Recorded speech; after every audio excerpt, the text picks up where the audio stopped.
Mon fils est porteur d'autisme. Quelles seront ses perspectives scolaires et professionnelles? Nous nous demandons quel sera son avenir scolaire et professionnel. Mon fils est porteur d'un trouble du spectre autistique. Il a bénéficié de nombreuses prises en soins depuis qu'il est petit. L'adolescent a été diagnostiqué porteur de TSA pendant sa petite enfance. Il a bénéficié de rééducation pluridisciplinaire, d'une scolarité adaptée. Il est à présent en fin de primaire.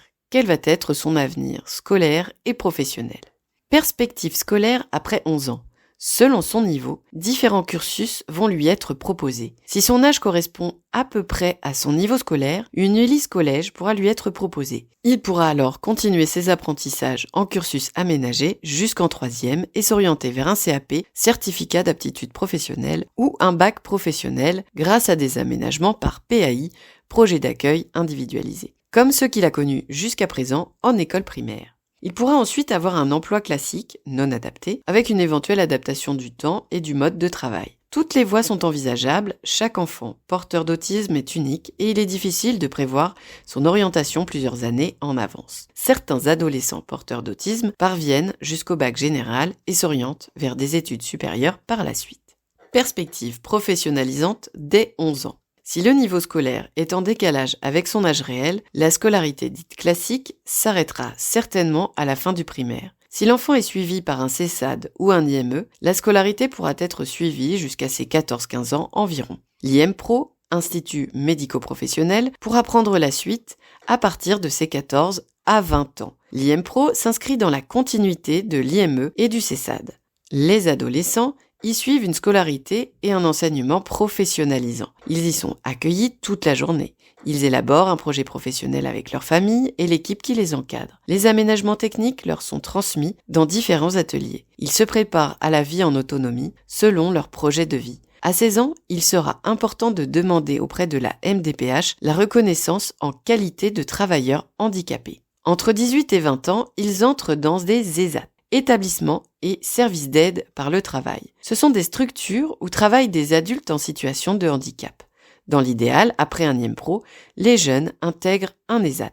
L'ESAT fonctionne comme une petite entreprise. Il fabrique des produits, conclut des contrats de sous-traitance ou de prestation de services avec des entreprises locales, publiques et privées. Il rémunère les travailleurs handicapés et contribue à leur intégration sociale et professionnelle. Les travailleurs accomplissent eux-mêmes l'ensemble des tâches de production. Ils sont accompagnés par des moniteurs d'atelier qui veillent à développer les compétences de chacun. Des formations sont également dispensées aux adultes qui y travaillent, le but de l'ESAT étant de favoriser l'insertion en milieu de travail ordinaire.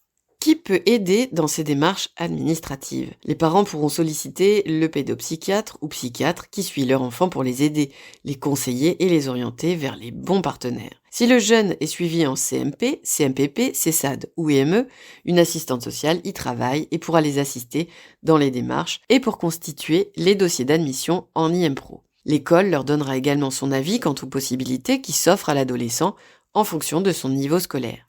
Doit-il continuer les prises en soins? Le jeune a pu être suivi en orthophonie, en psychomotricité, en ergothérapie, voire d'autres suivis paramédicaux. Ces prises en charge paramédicales visent à l'autonomisation de l'enfant et s'appuient sur des objectifs thérapeutiques, concrets et écologiques qui correspondent à ses besoins au quotidien.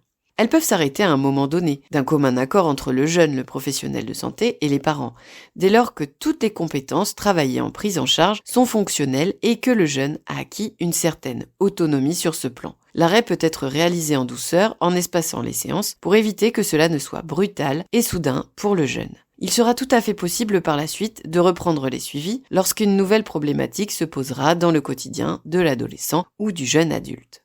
Comment préserver la famille et la fratrie? La MDPH peut verser des aides aux loisirs pour que le jeune et sa famille bénéficient de loisirs et vacances adaptées, le budget d'une sortie pouvant être considérablement augmenté si les adaptations sont nécessaires. Certaines associations proposent des vacances thérapeutiques pour les adolescents mais aussi pour toute la famille. Cela peut consister en une prise en soin du jeune uniquement, mais également à l'accueil de toute la famille en séjour de répit, colonies de vacances, accueil de la famille en gîte, en mobil-home, en croisière. Pour veiller à l'autonomie du jeune, un accompagnement par un travailleur social est essentiel tout au long de sa vie. Les frères et sœurs deviendront les interlocuteurs privilégiés des professionnels qui travaillent avec lui. La mise sous curatelle permettra d'encadrer les dépenses, l'administratif et le logement.